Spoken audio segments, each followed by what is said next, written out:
quase que um movimento inédito. A Intel trouxe 3 gerações no mesmo socket, não é normal isso, né? Geralmente a gente tem 2 gerações e parte para o próximo. Agora nós temos aqui a geração 14ª com o mesmo socket lá da 12ª, o LGA 1700. Estou falando aqui, pessoal, dos 3 principais CPUs lançados até o presente momento, o i5 14600K, o i7 14700K e o i9 14900K. Trata-se de um refresh, de uma melhoria em relação à 13ª geração, antes que venha o grande próximo lançamento, já confirmado pela Intel, que é a 15ª geração no socket LGA 1851. Então vem a pergunta, sabendo que no ano que vem, meados de setembro, deve ter uma nova geração, vale a pena pensar na 14ª ou na 13ª, que tem tido preços aqui no Brasil um pouco abaixo em relação a ela? Vamos analisar isso junto comigo no vídeo de hoje.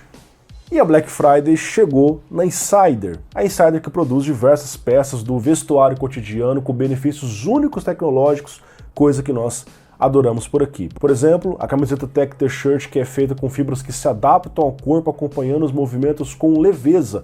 E o mais interessante, ela não esquenta, não precisa ser passada, não desbota na lavagem, é anti-odor e evapora o suor rapidamente. E certamente você vai me perguntar, mas Lucas, ela cabe bem em você? Sim, está disponível desde o PP ao XXGG, é extremamente confortável, tenho usado no meu dia a dia, dentro e fora do canal Peperaio Hard. Aproveite essa promoção para levar o kit com 3 ou mais produtos da Insider, assim você aproveita os melhores descontos dessa campanha de Black Friday. Clicando no meu link na descrição e utilizando o nosso cupom exclusivo PEPERAIOBF de Black Friday, você aproveita junto com os descontos que já estão ativos no site até 40% e frete grátis para todos os produtos. Corre lá e aproveita, link na descrição. É importante destacar para vocês que essa geração que vem no final da vida do socket já aconteceu outras vezes no passado. Por exemplo, na 4ª geração, nós tínhamos ali o i5 4600K e o i7 4700K.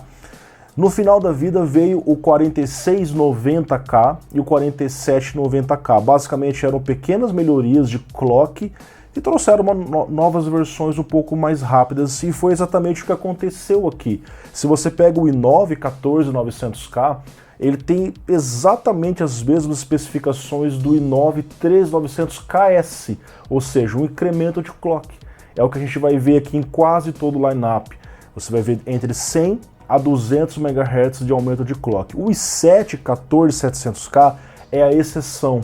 Ele está agora ainda mais parecido com o i9, isso porque ele sai dos 16 núcleos que tinha na geração passada para 20 núcleos. Lembrando que o i9 tem 24 núcleos e os dois têm a mesma quantidade de núcleos performance, 8. O que vai mudar é a quantidade de núcleos eficiência.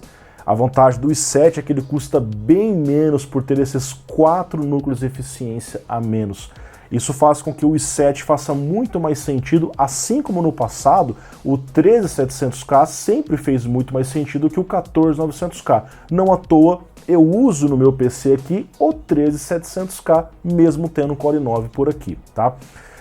Em relação a outras melhorias que foram feitas, tem também nos Core i9 até o presente momento o XTU AI Assist. Trata-se de um software, de um mecanismo de overclock automático utilizando inteligência artificial para buscar os melhores clocks.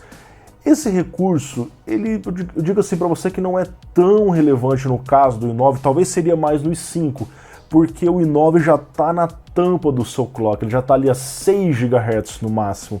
Ele não tem muito espaço para subir, afinal o CPU bate 100 graus facilmente em estoque e consome também muita energia. Então se você tenta subir isso daqui, vai ser complicado você lidar com esse processador. Porém, existe um recurso lá, beleza.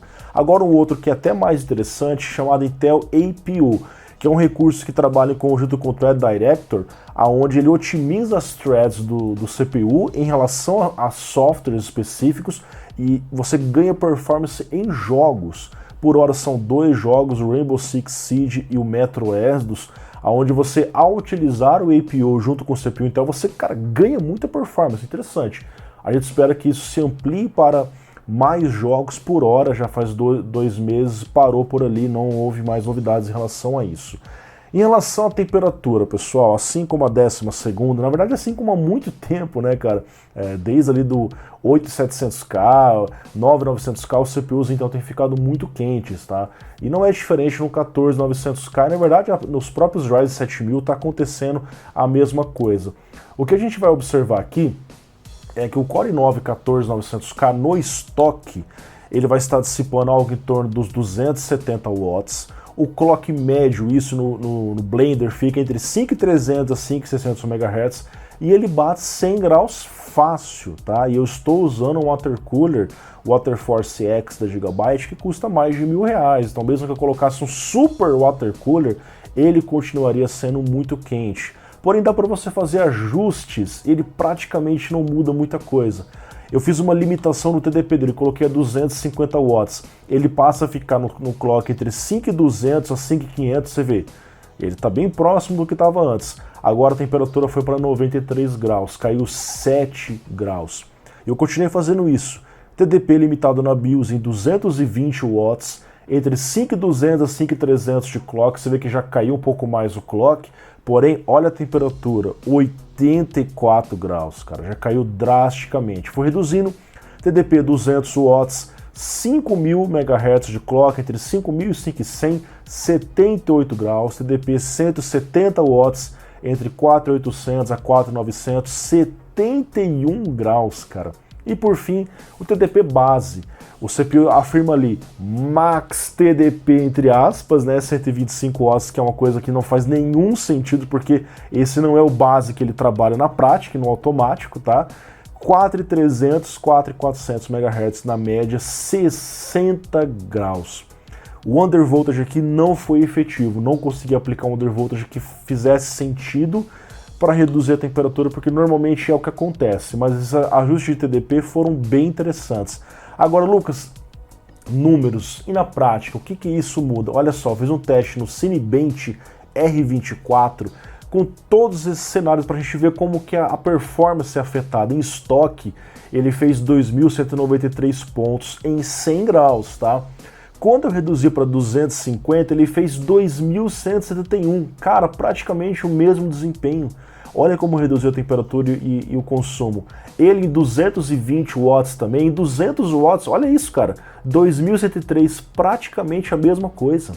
Praticamente a mesma coisa, só que a temperatura estava em 78 graus, ele estava em 200 watts. Então você pode pegar o seu i9 e dar uma capada nele, conforme eu fiz aqui, ter praticamente o mesmo desempenho com a temperatura resolvida. Não precisei gastar horrores em um super water cooler, porque dá para eu ajustar no meu próprio processador. Aí quando eu reduzi para o TDP mais drasticamente, a gente começa a perceber uma redução mais sensível, tá? E o i7, cara, o 14700K, como eu expliquei para vocês, ele está muito parecido em relação ao Core i9, então não vai ser muito diferente. A gente vai ver que o estoque dele ele bate ali um clock menor, entre 5.200 a 5.300 e os mesmos 100 graus. Nesse caso eu até consegui fazer um undervoltage, menos 0.030 mV. Ele reduziu levemente o consumo para 266, o clock aumentou. Cara, olha que interessante, o undervoltage fez o clock aumentar, porque ele ficou um pouquinho mais frio, entre aspas, ele conseguiu um espaço maior no CPU. Então ele fez o quê? Ao invés de reduzir a temperatura, ele jogou mais clock, conseguimos um clock maior. E aí eu fui ajustando. O TDP a 230 watts, ele fez entre 5.200 e 5.300, você vê, praticamente o mesmo clock que tava, cara, 89 graus. TDP a 200 watts, ele ficou entre 5.100 e 5.200, 82 graus. TDP 170 watts, entre 4.800 e 4.900, 75 graus, você vê que ainda reduziu muito pouco o clock em relação ao que estava no estoque. E o TDP a 125, 4.400, 4.500. Novamente o teste aqui no Cinebench, a gente vai ver que, cara, olha lá o undervoltage. O undervoltage fez o CPU ganhar desempenho, porque simplesmente o clock aumentou. Mas eu ainda não fico muito feliz com essa temperatura em 100 graus, cara. Os 100 graus aqui não significa que vai queimar o CPU. Aí então faz isso dentro de uma especificação que vai atender. Então eles falam, olha, vai funcionar assim. O CPU tem 3 anos de garantia. Eu, particularmente, não acho isso uma temperatura boa. Eu não gosto de normalizar os 100 graus. Agora, olha quando a gente limitou ele a 230. Cara, ele reduziu a performance inclusive até um pouco mais que o i9, mas ele tá a 89 graus. Acho que o melhor preset aqui foi a 200 watts, cara. Ele tem uma redução de performance, só que ele caiu muito a temperatura, tá? Então isso aqui é algo opcional, você pode escolher limitar o TDP na BIOS ou deixar solto, você faz o que você achar melhor, tá? E o i5, cara, como é que ficou o i5? O i5, pessoal, é um caso à parte, porque o i5 ele tem um TDP muito menor, tá?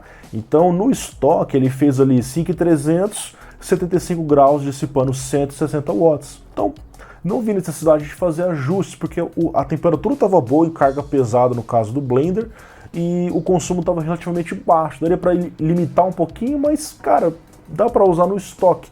É um CPU que, assim como o seu irmão menor, o 13600K, é um CPU mais tranquilo para você colocar e utilizar sem grandes problemas, tá?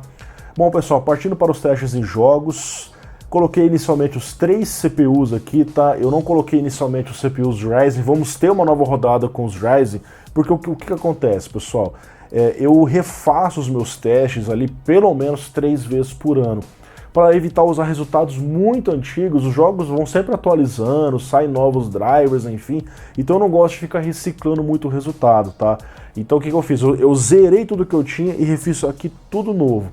Então no próximo vídeo eu vou trazer o 7800X3D, que é um CPU muito relevante, o 7950X, entre outros, para a gente ver como é que anda o desempenho aqui, inclusive o próprio 5800X3D, ok? Bom, então os 3 CPUs no CS2, jogo recém-lançado, Full HD, mínimo, a gente vê que tem diferença de performance? Tem, mas todos os CPUs estão rodando muito bem, então na verdade você nem precisaria ter um i9 para rodar esse jogo. O 14600K já dá conta perfeitamente do recado, inclusive você vê que ele, se você até fazer um overclock nele, porque ele tem um clock relativamente baixo, entre aspas, perto dos seus irmãos ali, né? Você consegue até ultrapassar o desempenho com o próprio i5, tá? Porque ele tem espaço para crescer o clock ali. Então você vê, o desempenho é esse sem grandes surpresas. No Cyberpunk, no preset médio, a gente vai ver o que vai acontecer em vários cenários. Galera, o i5 está entregando um excelente desempenho. Vocês vão ver lá que, pô, cara, mas tá tendo gargalo, cara, 90% de uso da 4080 aí, mas olha o desempenho entre os 3 CPUs. Está próximo, é lógico que o i9 é melhor, é lógico que o i7 é melhor que o i5, mas a diferença de performance é pequena, e eu ainda tenho espaço para fazer overclock no i5 se eu quiser, tá? E a diferença de preço do i5 é quase a metade do preço em relação ao i9, é o que eu falo aqui há muito tempo. Para jogar, i5 serve, tá? Para jogar Ryzen 5 serve. Eu pego ali, por exemplo, um 7600X, cara, o CPU é muito forte também, entendeu? Em 1440p, observa que eu estava rodando no médio em Full HD, que é um cenário até meio que realista, né? Que, pô, tô usando uma 4080, mas é pra gente mostrar a diferença entre os CPUs. No cenário realista, olha lá, 1440p no Ultra. Cara, a diferença é zero, tá? É o mesmo FPS de um para o outro, não muda nada, tá mudando um frame, 2 frames, cara, isso aqui é imperceptível se você não estiver monitorando. Então no cenário realista, pô, Lucas, eu vou comprar uma 4080, eu vou usar em 1440p ou em 4K, agora inclusive tem muitas promoções de monitor 1440p. O i5 dá conta perfeitamente do recado, assim como também estava dando em Full HD. Olha que interessante, cara. Seguindo aqui agora para The Last of Us Parte 1, no médio Full HD, então aquele preset para a gente testar os CPUs. Mais uma vez, cara, existe diferença do i9 para o i7? 2, 3, 4, porque o i7 é praticamente o i9, cara. Você vê que o i9 ele não faz tanto sentido, cara, ainda mais agora. O i7 faz muito mais sentido para quem quer um CPU com um desempenho melhor em multithread, tá? Agora o i5 para jogos é destruidor, cara, porque ele entrega um pouquinho a menos, mas é um pouquinho a menos que é muito alto e é muito próximo. Tá vendo que o uso de GPU tá ali, nossa, Lucas, 98%, tá gargalando, cara. É quase o mesmo desempenho do i7 e do i9, cara, rodando muito bem. Aí a gente vai pro preset realista, 1440p Ultra, afinal o jogo com foco em campanha, né? Vamos rodar nos gráficos Ultra, é aquilo que eu falo, ó. A diferença é zero, cara. Você chega a ter alguns momentos que até o i9 está um pouquinho abaixo do i7, que é uma oscilação de rodada, esse tipo de coisa acontece, tá? Não é nada significativo.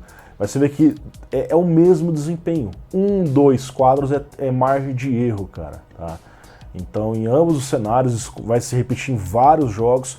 O i5 me parece uma escolha muito mais interessante para quem foca só em jogos. Para trabalho, lógico, o i7 9 é melhor. E vamos ter testes de trabalho também daqui a pouquinho, tá? Nós vemos aqui Lords of Fallen, pessoal, o jogo feito no Unreal Engine. Lucas, o Unreal Engine 5 vai acabar com o meu CPU. Tá aí, temos o jogo no Unreal Engine 5. Estamos vendo que a diferença entre o i5, o i7 e o i9 é zero. Zero. Haverão, lógico, outros jogos em Unreal Engine 5 no futuro, sim, né? Mas nessa primeira iteração a gente vê que não houve uma grande necessidade de ter CPUs super poderosos. Eu tenho percebido isso já faz um tempo, que os jogos eles estão voltando a vir mais exigentes para GPU ao invés do CPU. No passado já teve mais jogos assim, tá? Então você vê que aqui, apesar de ter uma utilização média no CPU razoável, não teve diferença. O Preset Ultra, cara, a utilização do CPU, porque o FPS cai, né, cai ainda mais. Então você vê que a diferença é mínima, cara. Os três CPUs estão no mesmo FPS. Uma variação de 1 a 2 quadros, que é a variação de rodada. Inclusive o i5 até desempenhando levemente acima, mas é uma mera variação de rodada que não impacta no resultado final, tá? A Plague Tale Requiem, esse aqui é um jogo feito uma engine muito bonita, tá? Não é o Unreal Engine 5, tá? Mas o jogo ele é considerado Next Gen, só tem para os consoles de nova geração para PC. No médio Full HD, galera, é aquilo, ó, o i9 com 3, 4, 5 quadros a mais que o i7, o i7 com 2 quadros a mais que o i5. Os três CPUs desempenhando muito bem. Um detalhe, o i9 consumindo 145, o i7 125 e o i5 81. Então você vê, o i5 está fazendo o mesmo desempenho consumindo muito menos, cara. Faz total sentido pensar em i5 para jogos, tá? Ah, Lucas, mas daqui a 2, 3 anos, daqui a 5 anos, o meu i5 vai estar um i3. O pessoal às vezes fala isso, né? Daqui a 5, 6 anos, você pode comprar um novo i5. Ou agora, lógico, posso comprar o i9, gastar mais, daqui a 5, 6 anos trocar de novo, enfim. Aí é uma decisão particular de cada um, cara. Eu vejo a questão dessa forma aqui, tá? Em 1440p no Ultra, a mesma coisa se repete. Você tem um desempenho muito parecido entre os três. O i5 chega a dar em alguns momentos um FPS a mais que o i9, que o i7, mas nada relevante, né? É um empate técnico, consumindo muito menos energia para fazer isso, tá? Então ele tem essa sua relevância, cara. São jogos modernos que têm chamado a atenção das pessoas e que consomem pouca energia. Até apenas uma aspas aqui nesse vídeo, eu pego vários jogos de várias engines diferentes. Então você tem ali Snowdrop, você tem a Unreal Next, você tem a Unreal Engine 5, você tem a RE Engine do Resident Evil 4. Eu pego diferentes engines pra gente testar os jogos. Assim a gente consegue ter uma noção de como tá no mercado geral, tá? São jogos escolhidos a dedo por serem de engines diferentes e relevantes no mercado, tá? Agora nós temos aqui Resident Evil 4 Remake da RE Engine, né? Nós vemos ali, existe uma diferença sim, rodando no Full HD, priorizar desempenho, que é meio que o médio do jogo. O i9 está fazendo 230, 229, o i7 está fazendo 210, 211, e o i5 está fazendo 194. Tá dando um gargalo na GPU em todos os... Aí, pessoal, e o gargalo? Olha lá o i9 gargalando na GPU. A GPU está em 59%. E aí? Porque gargalo sempre existe, eu falo isso há muito tempo, cara. Não é colocar o i9 que vai resolver o problema do gargalo. Não, vai ter gargalo. Só que olha o desempenho dos três. Não dá pra jogar 200 FPS um jogo desse com o i5? Perfeitamente bem, cara.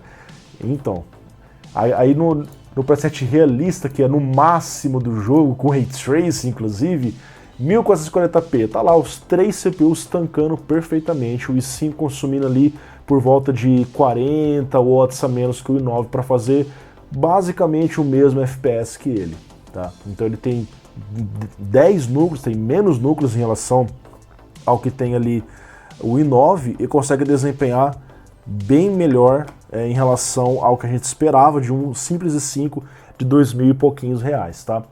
Partindo aqui agora para o Assassin's Creed Mirage. Assassin's Creed ele era um jogo que antigamente usava muito processador, cara. Você pega ali o Odyssey, ele era assim, ele era um jogo até meio mal otimizado. Depois do Valhalla, cara, e agora no Mirage, Você vê que não tem um uso tão intenso como tinha antes.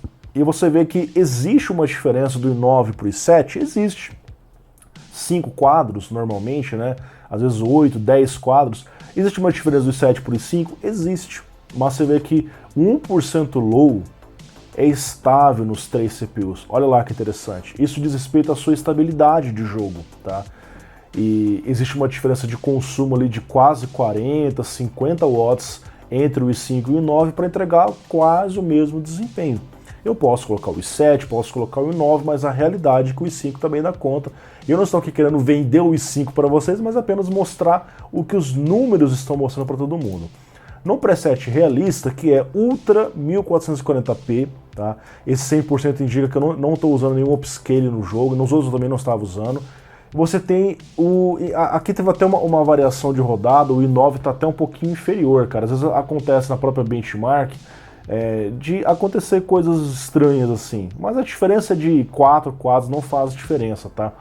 Às vezes até por ter menos núcleos, os CPUs podem se dar melhor, isso já aconteceu em outros cenários. De qualquer forma, pessoal, os 3 CPUs estão entregando praticamente o mesmo desempenho, o i5 e o i7 ali fazendo o mesmo desempenho, ou até um pouco a mais que o i9, custando muito menos. O i7 custa mais de R$1.000 a menos, ou às vezes R$1.000 a menos, né? Estamos aqui agora no Alan Wake 2, preset médio Full HD. Você vê ali o i5 fazendo 102 de média, o i7 fazendo 106 e o i9 102, né? Ele deu uma diminuída também, uma variação de rodada pode acontecer. Eu posso rodar 3, 4, 5 vezes, às vezes acontece isso, e conforme eu expliquei para vocês, às vezes a engine do jogo não lida muito bem com múltiplos núcleos, ela tenta alocar os núcleos eficiência ao invés dos núcleos performance, tá? Então acontece às vezes você ter menos núcleos e ganhar desempenho. Lembra daquele negócio de desabilitar Hyperthread, desabilitar os eficiência? É por causa disso, às vezes até o i7 está fazendo mais desempenho que o i9, olha que coisa estranha, né? Mas acontece, tá? Não é só nos meus testes, não. Em 1440p no Ultra, você tem ali um empate técnico, os 3 resultados próximos dos 60 quadros, entregando o máximo da 4080, tá? É um jogo realmente bem bonito e bem pesado, sem grandes surpresas, tá? A diferença ali é que os CPUs estão custando um muito menos do que o outro, tá? Para fazer basicamente o mesmo resultado. Para finalizar aqui, Forza Motorsport, preset médio Full HD, o i9 está ganhando, o i7 está atrás por uns 20 quadros e o i5 está atrás por uns 10 quadros, mas é um jogo de corrida, cara, e qualquer CPU vai te atender aqui, desde o i5 até o i9, se você é um cara ultra entusiasta, o i9 pode ser para você. Colocando aqui no preset realista, que é o preset que você usaria com uma 4080, né, que é o Ultra com Ray Tracing no máximo, 1440p, tá aí, ó. O i5 está fazendo um quadro a menos que o i9, que o i7, é o mesmo desempenho. É o mesmo desempenho sem grandes preocupações, tá? Temos aqui o Avatar Frontiers of Pandora no preset médio Full HD voando ali com o Ecran. E você vê que existe alguma diferença às vezes ali, mas normalmente a diferença é de 4, 5, 6 quadros, tá? Então, tanto o i5 quanto o i7 estão fazendo, e o i9, estão fazendo basicamente o mesmo desempenho, tá? Esses jogos eles são mais focados na GPU. Você vê que a própria física da destruição nas árvores foliares é feita pela GPU e não pela CPU na floresta. Então o CPU ele fica como um coadjuvante, por assim dizer, tá? Em 1440p, no preset realista, que seria o Ultra para essa placa, você tem alguma diferença ali entre os processadores, né? Mas diferença de 3 quadros. Então, o i9 está fazendo 71 e o i5 68. É isso, cara. Basicamente é isso que acontece. Não só nesses 10 jogos que eu mostrei, mas em vários e vários outros jogos disponíveis no mercado, ok? E aí, pessoal, a gente vai agora para a parte de trabalho. E aqui sim, ter mais núcleos vai fazer uma diferença direta. A gente vê o Blender, né? O i9 está fazendo 650 segundos para terminar a demo Barbershop, o i7 está fazendo 739 e o i5 é bem mais lento. Mas pessoal, Lucas, eu vou comprar um CPU para trabalho. As pessoas se esquecem às vezes que a GPU para trabalho faz muito mais diferença.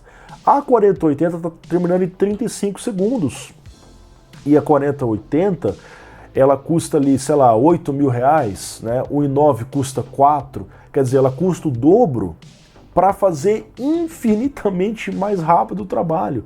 Então faz muito mais sentido eu investir em uma placa de vídeo melhor para atividades como essa, porque ela vai fazer bastante diferença. Temos aqui o Cinebench R24, nova versão. O Cinebench ele é um software muito relevante porque ele serve para o Maxon Cinema 4D, cara, e outros softwares que usam como base isso. O i9 de fato está fazendo o melhor single core, só que você vê que o single core do i7 e do i5 é muito parecido. E isso mostra justamente o resultado em jogos, cara. É o single core que às vezes faz mais diferença ali, tá? No multicore, de fato, ó, o i7 está muito parecido com o i9, ele fica próximo dele ali. Só não está no mesmo porque perde 4 E-cores e o clock é um pouco menor. Mas se eu fizer overclock no i7, até eu consigo encostar lá mais no i9. O i5, de fato, como tem menos núcleos, ele vai ficar ali com desempenho multicore inferior, tá? Temos aqui o PCMark 10 Express, que é um benchmark para PCs domésticos, ele usa ali pacote Office, navegação, Skype, coisas do tipo. Cara, o i9 realmente entrega mais desempenho, né, mas não é uma diferença tão grande. Observe ali que é de 7.660 para 7.393 e o i5 7.260. Então existe uma diferença, essa diferença não é tão significativa. Aí eu trouxe agora novos testes, tá? Machine Learning, pois é pessoal, inferência de IA, usando o Windows ML. O i9 está fazendo 9 pontos a mais que o i7, e o i7 está fazendo ali 14 pontos a mais que o i5. Mas é 4080? Ah, cara, 4080 está fazendo um desempenho muito melhor, tá? Então eu vou investir um super CPU para IA. Cara, a placa de vídeo faz mais diferença. Vocês estão vendo aí, a diferença é bizarra, tá? Agora nós temos aqui o software Adobe Photoshop mais o Lightroom, tá? Nesse mesmo Procyon benchmark da companhia Welly, existe sim alguma diferença. O i9 renderiza um pouco mais rápido que o i7, que renderizam ambos um pouco mais rápidos que o i5, mas você vê que dá para trabalhar perfeitamente com o i5 também nesse tipo de aplicação. Temos aqui o Premiere Pro, que as diferenças são mínimas, porque existe um foco maior na GPU, tá? Então, como é a mesma GPU que eu estou utilizando, o i5, o i7 e o i9 ficam praticamente em empate técnico. Olha aí que curioso, cara. V-Ray Next, aqui sim volta a ter aquelas diferenças maiores, porque ele usa tudo que o CPU tem a oferecer. Se tem núcleo, ele vai utilizar. O i9 mais próximo do i7, o i5 um pouco mais distante, ok? Finalizando aqui, nós temos a performance relativa, onde o i7 entrega 7% a menos que o i9, e o i5 já entrega uma diferença maior em relação ao i7 porque ele tem bem menos núcleos. Então, para trabalho, você vê que o i7 faz muito mais sentido, não o i9, porque a diferença é só de 7% entre eles e eu estou pagando R$1.000 a menos no i7, tá? É o que eu falo. Então, pessoal, chegamos ao final de mais um breve vídeo e fica claro, cara, que o i9, breve vídeo não, né? 27 minutos de vídeo. O i9, ele é um CPU para o cara que é entusiasta, o cara que realmente, pô, eu quero ter um i9 no meu PC, cara. Ou o cara que não liga para grana, eu quero ter o melhor do melhor, mesmo que o custo não faça sentido. É o caso do 14900K, do 13900K, porque o custo-benefício com certeza está do lado do i7. Ele é quase um i9, custando muito menos.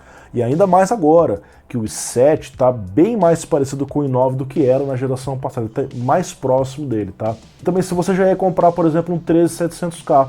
O 13700K ainda tem aparecido em preços muito próximos do 14700K. Entre os dois, vale a pena você pensar no 14700K porque ele tem mais núcleos. Então ele é quase o i9, ainda mais perto do i9, no mesmo preço. Agora, o que tem acontecido no Brasil, lá fora, a Intel, sabendo que é apenas um refresh, colocou os CPUs no mesmo preço de anúncio dos CPUs da geração 13ª. Só que o Brasil tem suas próprias regras, então aqui tem uma diferença de preço. O i9 14900K tá tipo uns 4.200 e o 13900K tá uns 3.900. Então você vê, às vezes tem R$300 de diferença, mas o desempenho é o mesmo, os núcleos são os mesmos, tá? Então, muitas das vezes você está pensando em pegar um 14900K, vale a pena você olhar para o 13900K. A mesma coisa o i5. O i5 13600K às vezes acaba custando menos que o 14600K. E é basicamente a mesma coisa, muda clock, só que clock eu posso tirar a diferença com overclock simples. Os dois CPUs são K, então é importante ficar de olho nessas nuances do mercado, tá? Sem sombra de dúvidas, assim como eu falei ao longo de todo o review, para jogar, que acaba sendo o foco de muitas pessoas, né? O i5 faz muito mais sentido, para trabalhar o i7 faz mais sentido, embora em vários softwares investir mais na GPU pode fazer mais diferença para você. É algo que você vai avaliar de acordo com a atividade que você pretende fazer. Em relação ao upgrade, Lucas, eu tenho a 13ª geração.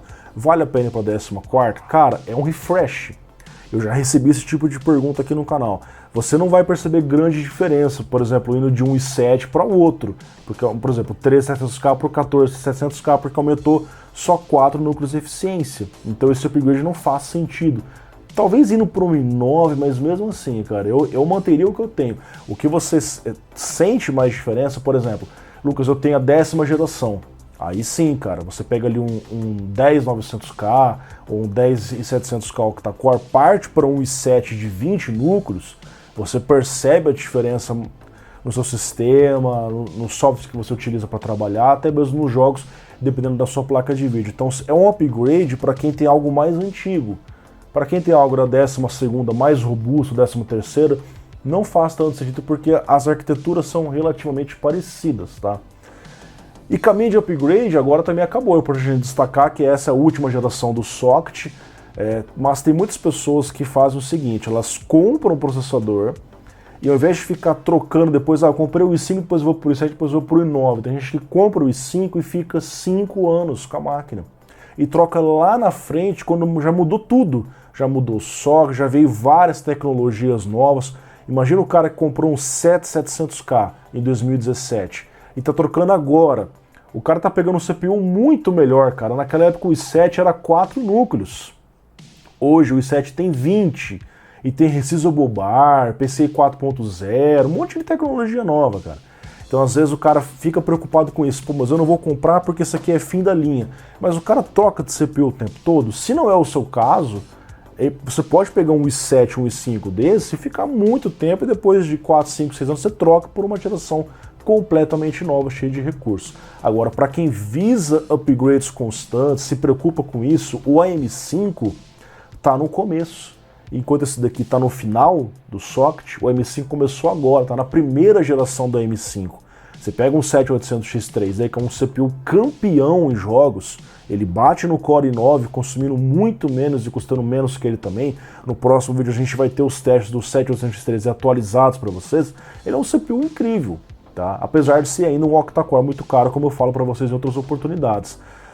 Então, para quem visa longevidade, a M5 é o caminho hoje. Estou na primeira geração, daqui a pouco eu vou ter a segunda, daqui a pouco eu vou ter a terceira geração no mesmo socket. Vou poder ir trocando assim como eu fiz na primeira geração dos Ryzen, trocou para a segunda, troquei para a terceira, troquei para a quinta geração, os Ryzen 5000 e continuo utilizando normalmente, tá?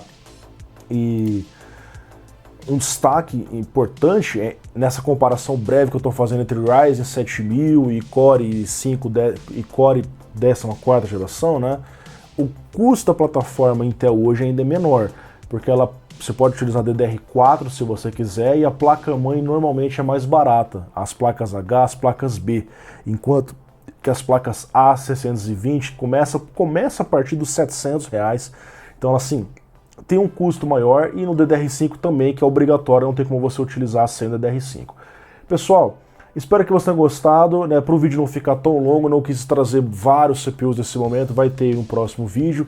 Quero fazer um agradecimento ao Terabyte Shop, que forneceu gentilmente o i5, o i7 e o i9, para que eu pudesse trazer os meus próprios testes para vocês. Nos próximos vídeos, traga aí a comparação com os Ryzen 7000 e com os Ryzen 5000. Um grande abraço, muito obrigado e até o próximo teste. Se inscreve no canal, não se esqueça, hein? Valeu, tchau, tchau. E caso queira comprar os 3 CPUs, eu vou deixar o link aqui embaixo na Terabyte Shop, a loja que enviou esses CPUs pra gente. Valeu, gente. Até mais. Não esqueça de conferir os produtos da Insider, clicando no link na descrição, utilizando o nosso cupom que ficou ainda melhor, o PPERAIOBF, os melhores preços do ano na Black Friday da Insider. Aproveite, corre lá, rapidão.